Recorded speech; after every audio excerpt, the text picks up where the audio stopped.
Hello guys, good morning. সবাই কেমন আছো? আজকের ব্লগটা শুরু করছি আমি সকাল 6:30। তো আজকে সব কাজকর্ম করে নিয়েছি, এখন বেরোবো। ভাবলাম যে তোমাদের সঙ্গে একটু দেখা করে নিই। তো এখনও মাথা ব্যথা আশ্রয়নি, জামাটা পরে নিয়েছি। ছেলে ঘুমাচ্ছে আর দাদা বেরিয়ে গেছে। আজকে সব কাজ আজকে 5:45 জল দিয়ে দিয়েছে। 5:45 জল দিয়ে দিয়েছে, আমার সব হয়ে গেছে কাজ। এখন 6:30 বাজে, আমি বেরোবো। তো মাথাটা আঁচটা নিয়েই বেরোবো। চলো, যেতে যেতে তোমাদের সঙ্গে কথা হচ্ছে। সো গাইজ, তোমাদের সঙ্গে সকালে আমি আর রাস্তা দেখা করতে পারিনি, সোজা বাড়িতে এসেই দেখা করছি। তো এই সবে বাড়িতে ঢুকলাম, ঢুকে একটু পাখা চালিয়ে বসলাম। ছেলে মনে হয় পড়তে গেছে, আর এখনও জামা কাপড়টা কিছুই ছাড়িনি। রান্নার তো কালকের তেলাপিয়া মাছ রয়েছে, আর কি করব দেখা যাক।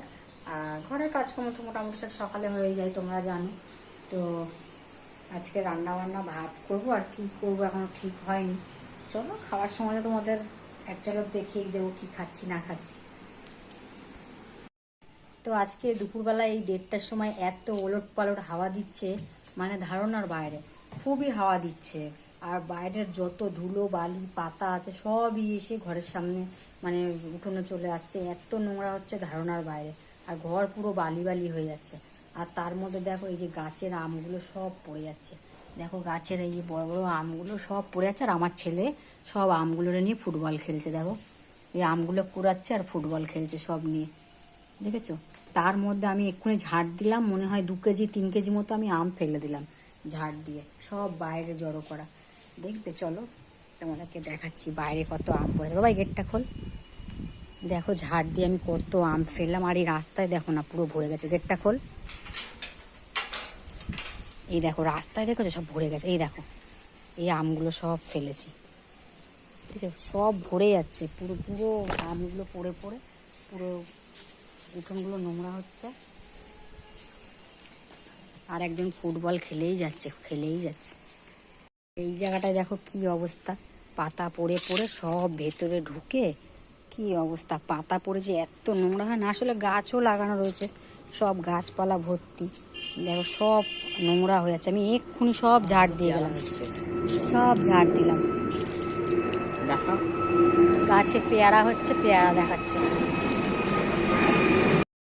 তো চলো, আজকে তোমাদেরকে আমি একটা জিনিস দেখাই। আমি যে বাড়ি ভাড়া থাকি, এই বাড়িতে দেখো কি ফল হয়েছে। দেখো গাছে, দেখো পুরো ভর্তি। দেখো সব, এটা মানে গাছটায় পুরো ভর্তি, পুরো এত হয়েছে না ধারণার বাইরে। দেখেছো কি ভালো লাগে না গাছে দেখতে, ফল বা ফুল কি সুন্দর, দেখেছো? পুরো ভর্তি। এই দেখো,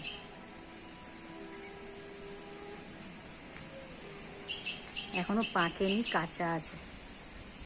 তো গাইজ, আমি বলেছিলাম না যে খাওয়ার সময় দেখাবো আর কি করি তেলাপিয়া মাছের সাথে। তো তোমার দাদা বাজারে গেছিলো, দাদাকে বলেছিলাম একটু পটল আনতে। তো পটল ভাজা করেছি। এই দেখো ছেলের পাতে রয়েছে ভাজা, পটল ভাজার এই তেলাপিয়া মাছ দিয়ে আজকে খাওয়া হবে। তোমাদের দাদা খেয়ে বেরিয়ে গেছে, এখন আমি আর ছেলে খাচ্ছি। চলো, খাওয়ার পরে স্নান টান করে তোমাদের সাথে কথা বলেছি। তো গাইজ, খাওয়া দাওয়া হয়ে গেছে, কিন্তু এখনো স্নান করিনি, আগে খাওয়া দাওয়া করে নিয়েছি। আর আজকে দেখো বাড়িতে ভাবলাম একটু আলু কপি বানাই, সেদিন বানিয়েছিলাম, খুব ভালো হয়েছিল। তো আজকেও একটু বানাচ্ছি। ছেলে ওদিকে ধনে পাতা কেটে দিচ্ছে, আর এদিকে আমি আলুটা সেদ্ধ করে শসা আর পেঁয়াজটা কেটে রেখে দিয়েছি। এদিকে ছোলা ভিজিয়ে রেখেছি, আর টক জল সবই আছে, লেবু টেবু। আর আলু কাবলির মশলা আমার কড়াই থাকে ঘরে। তো আজকে আলু কপি খাবো। আগে স্নানটা করে আসি, স্নানটা করে এসে তারপরে আর বোনকেও একটু পাঠাবো বলেছি। তো বোনের জন্য একটু পাঠিয়ে দেবো, ওই জন্য যেহেতু একটু তাড়াতাড়ি করছি। 4টের সময় মাখবো, এখন 3:30 বাজে। 4টের সময় আলু কপিটা মাখবো, বোনের জন্য একটু পাঠাবো, তারপরে আমরা খাবো। দেখো স্নান করা আমার হয়ে গেছে। আর আলু কপিটা আমি আগেই মেখে গেছিলাম, বোনের জন্য পাঠিয়ে দিলাম ছেলের কাছে। আর ছেলের কাছে পাঠিয়ে দিয়ে আমি স্নান করতে ঢুকে গেছিলাম। আলু কপিটার কালারটা দেখো কি সুন্দর হয়েছে। মানে দোকানে যেমন ওরা নানান রকম লঙ্কার গুঁড়ো টুড়ো দিয়ে মাখে, আমি ওরকম কিছু করিনি, শুধু ভাজা মশলা। এত সুন্দর হয়েছে। তো চলো খেয়ে নিই। ছেলে এখন দিতে গেলে, ছেলে আসলে তারপরে দুজনে একসাথে বসে বসে খাবো। তো গাইজ, বিকালে তো শুয়ে পড়েছিলাম, একটু ঘুমিয়েই পড়েছিলাম। তো উঠেছি, অনেকক্ষণ হয়ে গেছে। এই কটা কাটাকুটি করলাম, দোকানের সবজি নিয়ে বসে পড়েছি। চাটা খাওয়া হয়ে গেছে। এখানে কুমড়ো কেটেছি, এখানে ক্যাপসিকাম, পটল, আর এই আলুটা কাটলে হয়ে যাবে। আজকে রাত্রে রান্না বান্না সেরকম কিছু নেই। ছেলের বিরিয়ানি আছে, ছেলে বিরিয়ানি কি খাবে, আর আমরা দেখা যাক কি খাই। চলো তোমাদের সঙ্গে কিছুক্ষণ পর দেখা করছি। তো গাইজ রাত্রের খাওয়া দাওয়া দেখো, আমাদের ছেলে খাচ্ছে, বললাম বিরিয়ানি, ছেলে কি বিরিয়ানি খাচ্ছে, আর তোমাদের দাদা ডিমের অমলেট দিয়ে ঘি দিয়ে ভাত খাচ্ছে, আলু সেদ্ধ, আর আমারও তাই খাওয়ার।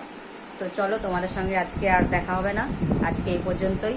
ব্লগটা যদি ভালো লাগে একটা লাইক কমেন্ট শেয়ার অবশ্যই করে দিও, আর যারা নতুন বন্ধু আছো একটা সাবস্ক্রাইব অবশ্যই করে দিও। সবাইকে গুড নাইট।